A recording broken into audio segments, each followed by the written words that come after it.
like a Hellcat.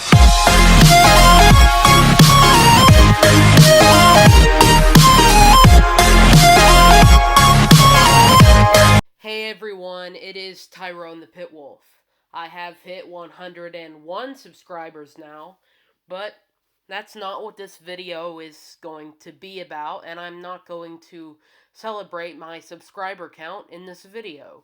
I actually have a whole separate other video I'm going to do with Xavier. It's going to be a special episode of the Garbage Bin talking specifically about rats, but that's not what we're doing right now.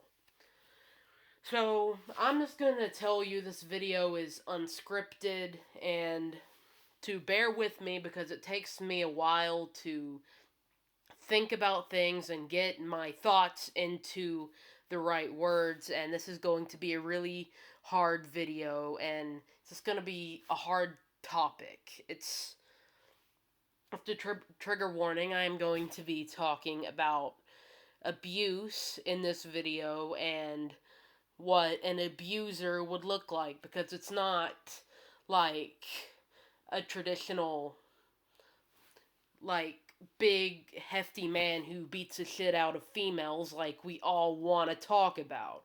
It's a lot more. That is a form of abuse, but there's more hidden types of abuse, like emotional abuse and mental abuse, that we don't really discuss that much. Because if it's not physical, we don't see it as abuse. And that's the first problem I have with society. If it's not physical, no one does anything about it. So basically, a lot of people think of the stereotypical type of abusers, the ones that are thought to be most common and the most known about, but that's not the only type of abuse there is. Physical abuse is not the only type of abuse there is. And abuse doesn't just happen to females, it can happen to boys too. In fact, I've seen more men be abused, but you see, that's not really talked about because it's normalized. People normalize it. Men will be like, you gotta toughen up. Females will be like, oh well, what did you do to her? What caused you to get hit? What did you do to make her hit you, dude? But we could ask this same question to girls. Lady, what did you do to make him hit you? But we don't ask that question. Why is it we only ask men what they did to trigger getting hit when no one asks a female, well, what did you do to piss him off? Oh yeah, and excuse me if I primarily only talk about heterosexual couples. I'm only talking about the experience I've had with my ex-girlfriend and with what I've seen. I personally have never seen a gay man get abused by another gay man or a lesbian get abused by another lesbian. I'm not saying it doesn't happen, but I've never seen it. But if it does happen to you, just kind of switch up the pronouns and kind of get what I'm saying, kind of just try and understand where I'm getting at.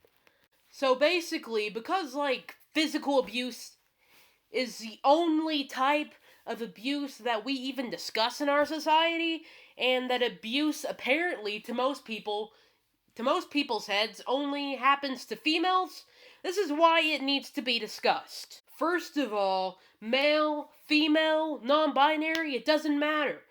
The minute your partner lays a hand on you, honey, you better be running.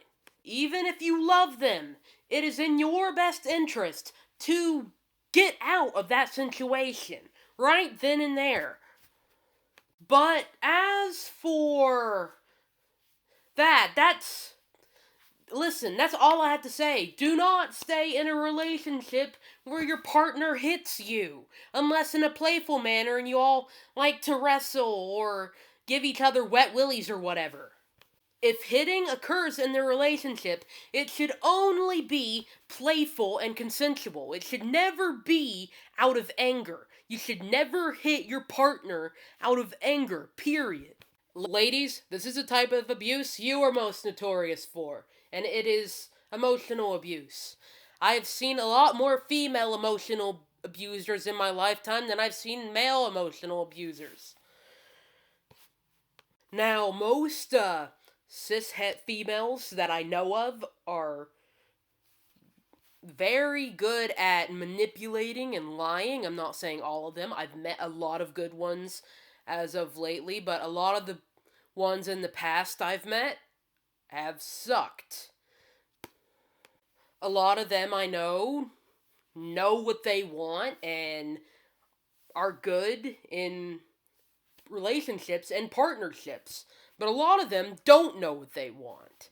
They want to experiment and try things, and it just takes a downhill turn when you're over here toying with a guy's emotions because you're unsure of your own. Relationships need commitment, period.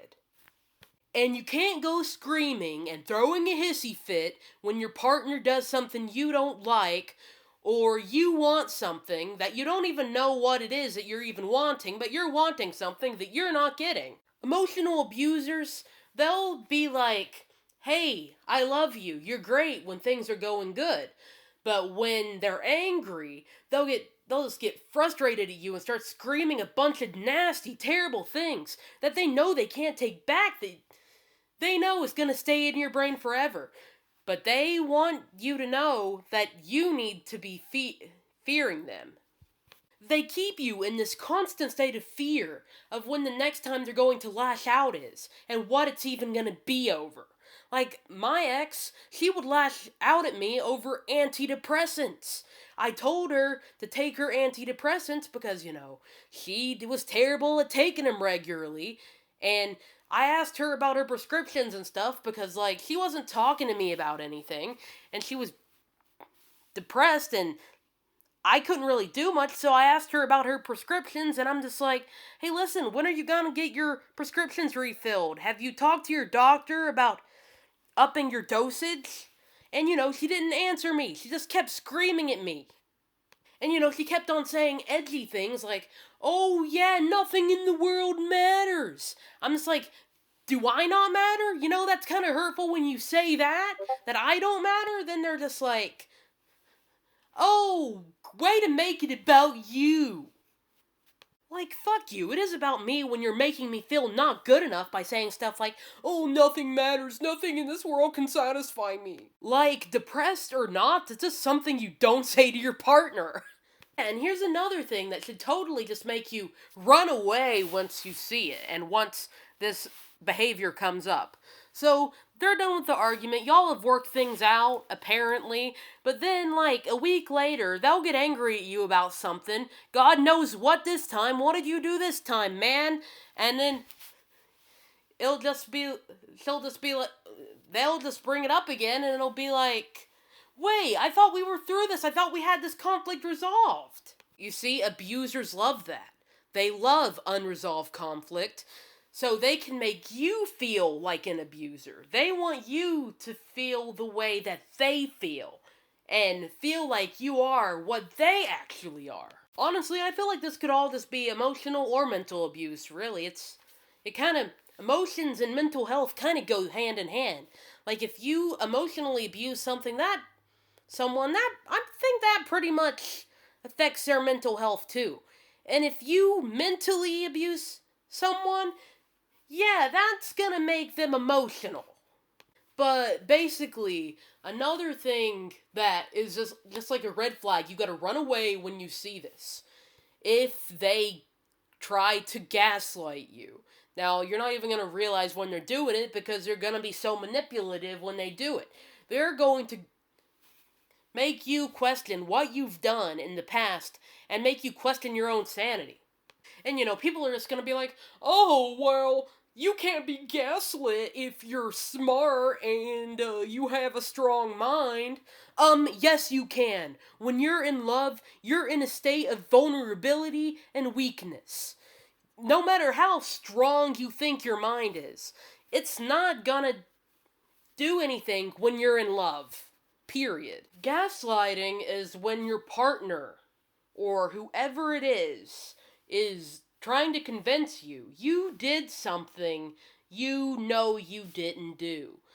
Like, oh, I know you had an affair with my best friend Ricky while he was actually hanging out with me last night, and we were cracking open some cold ones. And then the other person will be like, but Ricky was with you. And then he'll be like, nope, because Ricky was with you and y'all were totally having sex with one another. And he'll just keep on saying that in multiple different ways and different forms until eventually you're convinced you actually did this thing. You are now convinced you cheated on the one you love with his best friend and you're broken. It's killing you inside. That is gaslighting. And there's no proof you didn't do it. So you must have done it, right? My ex, she emotionally abused me in all these ways. So I just want to warn you that if you see any of these signs or anything like that, run away. Also, some honorable mentions I have here. If they romanticize any type of stalking, if they're into yanderes or anything like that, if they are having difficulty deciding whether or not they even have a fucking crush on you. Let's do that one first. If they're literally indecisive, then don't do it. Also, if they brag about how they abandoned someone in their past, there's nothing that's gonna exempt that from happening to you. No matter what they say, you're not special, and there is nothing protecting you from being abandoned like that person abandoned their ex or whatever. Not saying abandonment isn't sometimes necessary, because sometimes you do need to leave somebody, but if someone's walking around bragging about how they abandoned someone and hurt that person, that's a red flag. That's a big red flag. That proves that the person that you like or you're dating is a sadistic cunt. Don't trust anybody who is eager to cut someone off at the spur of the moment over something petty or stupid. Just don't. Don't trust them for your own good. Use some common sense. You are not special. You are not protected from that happening to you. Now that is said, I'm really glad I could get all of that off of my chest.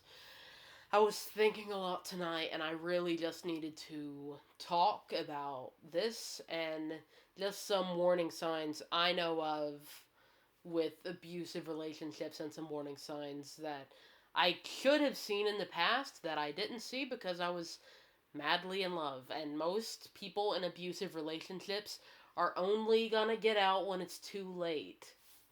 But there is hope for you.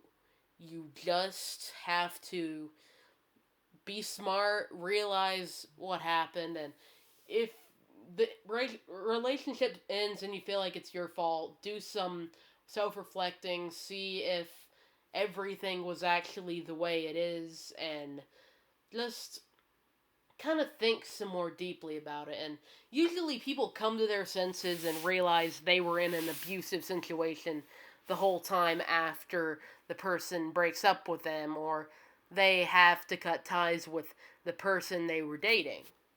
Stay safe out there, amigos and amigas, and whatever the non binary Spanish word for friends is.